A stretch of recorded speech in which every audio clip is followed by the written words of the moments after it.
Hi folks, quick tip number wherever we're at. Today we're going to talk about rod holders. So if you've watched us long enough, you'll see we've always got our rod holders in the boat, and when we're not holding onto the rods are always in them. If you're the kind of guy that doesn't use rod holders, this video is probably not for you, but I think it's inevitable that at some point you're going to lose a rod if you chironomid fish long enough if you don't put it in a rod holder when you're putting your rod down. The other thing, we'll start by saying what the rod holders we use. So these are the original Scotties. They do have now the R5s, which are the quick release pullouts. I don't like them. I don't use them because for my gear, I've had them jam up before. So they're a little sloppy, and if a fish pulls and everything's tight, it'll sometimes ram the reel into the rod holder and it'll jam it up and your fish will break off.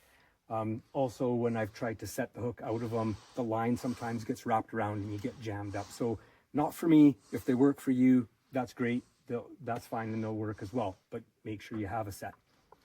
When you're using the rod holders, then it's optimal to have your tip on the water, the rod pointed in the direction that the wind is taking the line, and everything tight.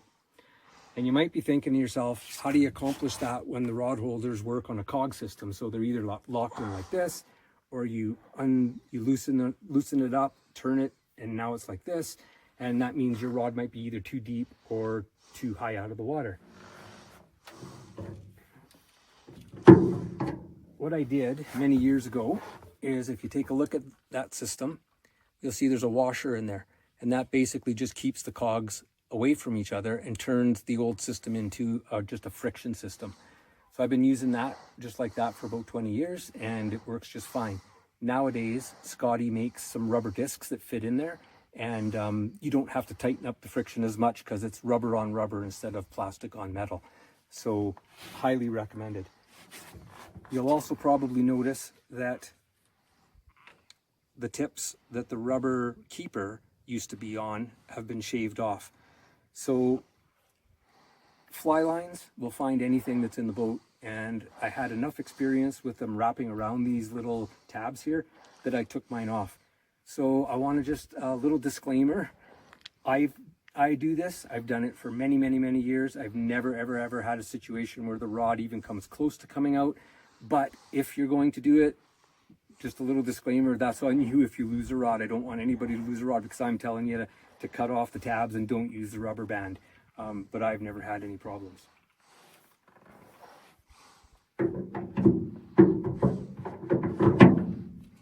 So once you got that in there, you'll see you can basically just friction move that wherever you want, get the tip right on the water, tighten everything up.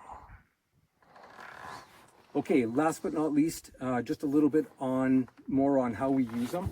If you do it right and you've got that tip on the water and you've got it tight with the line pointing straight, a fish that takes that chironomid will typically hook itself. There's no need when everything's tight to be reefing on it, to have a setup and risk ripping the lips off your fish.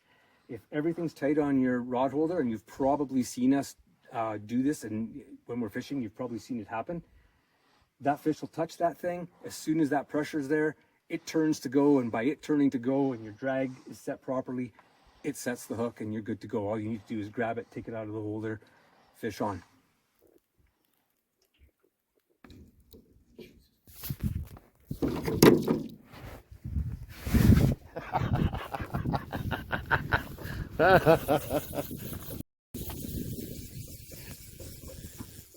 So that's about it, folks. If you're a chrony fisherman or just getting into it, make sure to get yourself a set of rod holders and use them.